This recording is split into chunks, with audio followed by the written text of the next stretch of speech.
গন্ধম ফলটা কি অনেকে কয় না, আসলে গন্ধম জিনিসটা কি এটাই তো ব্যাখ্যা করে না, খালি কয় গন্ধম ফুল, গন্ধম গাছ, গন্ধম ফল।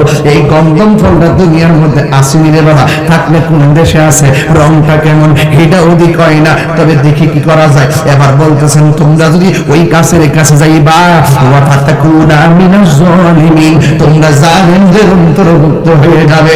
হ্যাঁ, আল্লাহ যখন বলছে যাও না, এবার ইবলিসটা যায়ন কয় হাওয়া এই গাছের ফল খাইলে আজীবন তোমরা জান্নাতি হয়ে যাইবা। এর লাগি আমার আল্লাহ হইলো তোমাদেরকে জান্নাত থেকে বাইরে করব। উল্টা একটা বুলেটিং মেরে দিয়েছে। এরপরে তো মহিলার কথা বলতে শব্দ, ওই হাওয়া ডাক দিয়ে কো স্বামী সব খাইতে কইলো, এই গাছের ফল খাইতে আল্লাহ না করলো কেন? আদম আলাইহিস সালাম বুদ্ধিমান, সে বলতেছে না না, আল্লাহর অর্ডার অমান্য করা যাবে না, আল্লাহ যা বলছে তাই করতে হবে। এরপরে তো মহিলারা ডাক দিয়ে কও বুঝছি বুঝছি, আপনি সান্নাত দুইজন জান্নাতে থাকি, চলেন না একটু খাইয়া দেখি, আমরা নাকি খাইলে চিরদিন জান্নাতে থাকতে পারবো। এরপর স্বামীটারে গুছাইয়া গাছাইয়া বুঝাইয়া বুঝাইয়া লইয়া গেছে, লইয়া যাইয়া বলতেছে ঠিক আছে আপনি খান। এবার ইন দি মিন টাইমে মা হাওয়া আলাইহিস সালাম ওই ফলটা যখন মুখের মধ্যে দিয়েছেন, জান্নাতের জামাগুলো আপসাপ বডি থেকে পড়ে যাইতেছে। এরপরে আদম আলাইহিস সালাম যখন দেখতেছে হাওয়া আলাইহিস সালামও খাইলো, খাওয়ার পরে পড়ে গেছে, আদম নবীও মুখে দিয়েছে, কিন্তু গলা পর্যন্ত যাওয়ার পরে হাওয়ার এই অবস্থা দেখা এইভাবে গলার প্রতি চিপা দিয়ে ধরছে, এইভাবে চিপা দিয়ে ধরার পরে এবার হাওয়া আলাইহিস সালাম তো জান্নাতের এই জামাগুলা খুইলা পড়ে গেছে, জান্নাতের লতা পাতা দিয়া লজ্জাস্থান ডাকছে, ডাকার পরে এরপর আর সামনে যাইতাম না, এই ফুলাফানা দিকে গেলাম না, কি লেগে মহিলারা মাসে মাসে এটা যাওয়ার দরকার নাই। যুবক রে, এত গভীরে ঢুকতাম না, ছোট্ট ছোট্ট ফুলামন আছে ইতিহাসের মতন শিক্ষকরা বুঝাইব, কিন্তু আজ মাহফিলে কইলাম না। আদম আলাইহিস সালাম দেখলেন হাওয়া যখন পড়ে যেতেছে সব, ইন দি মিন টাইমে কলার মধ্যে যাওয়ার পরে দেখেন মহিলা কিন্তু ঠাস করে গিল্লা ফলাইছে, এই জন্য ড্রেস পরে যেতেছে, মহিলা ঠাস করে গিল্লা লাইছে আমার আম্মা, এই জন্য মার কন্ট্রোলালি নাই দুনিয়া আমার।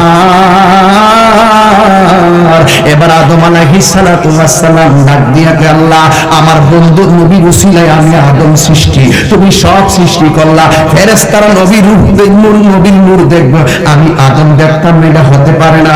এবার নূরটারে আদম নবীর কফলের মধ্যে না লাগাইছে, এবার ফেরেশতারা সামনে এসে গেছে, আদম নবী ডাক দিয়ে কি আল্লাহ, ফেরেশতারা দেখতেছে আমার কফলের মধ্যে নবীর নূর মোবারক, কিন্তু আমার চোখ দিয়ে তো কফলের ডাল দেখি না।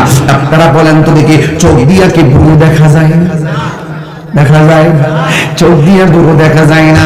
ও বন্ধু রে, ও বন্ধু আমার, একটা কথা মনে রাখবেন, হিন্দি মিনটাইমে আদম নবী আল্লাহরে ডাক দিয়ে খেলা, তোমার বন্ধুর ওসিলায় তুমি আমার বানাইছো, পিছন দিক যা নবীর নূর দেখলাম না, সামনে কফলে লাগাইলা আমি দেখলাম না।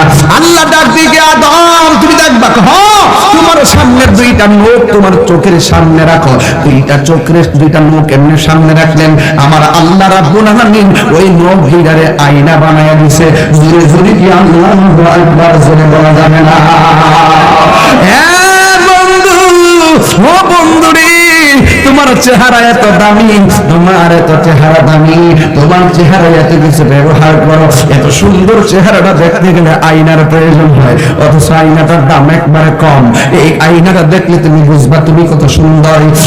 ইন টাইমে ওই ফেরেশতারা ওই আদম আলাইহিস সালাম দুইটা মুখ এমনি সামনে রাখলেন, আমার আল্লাহ আদম নবীর মুখ দুইটারে আয়না বানায়া দিয়েছে। হ্যাঁ বন্ধু, আদম আলাইহিস সালাম ওই কপালের নূর মুবারকটা হাতের মুখের আঙ্গুলের মধ্যে দেখতে পারলেন, এই কার মনটারে বানাইতে পারে না এত সুন্দর আমার নবীর নূর মুবারক। আদম আলাইহিস সালাম দুইটা চুল মুবারক যখন এই মুখের মধ্যে আসছে, তখন এইভাবে চুমা দিয়া আদম নবীর চোখের মধ্যে লাগাইছেন।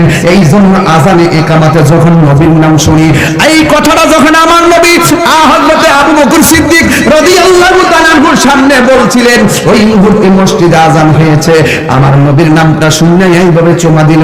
আমার নবী ডাক দিয়ে আবু বকর নামটা শুনে এইভাবে কেন চুমা দিলা? ইয়া রাসূলুল্লাহ, আমার বাপ আদমে চুমা দিয়েছে, আপনার নূর মুবারক, এই জন্য আমি চুমা দিয়েছি। কেন সুন্নিরা লা ইলাহা ইল্লাল্লাহ মুহাম্মাদুর রাসূলুল্লাহ বলে চোখের মধ্যে চুমা দেয় আমরা জানি না? একটু চুমা লাগান না, দেখে চুমা লা ইলাহা ইল্লাল্লাহ মুহাম্মাদুর রাসূলুল্লাহ সাল্লাল্লাহু আলাইহি ওয়াসাল্লাম। নবী কই আমি নবীর নাম শুনলে এমন ভাবে দুইটা আঙ্গুলের মধ্যে চুমা দিব, আমি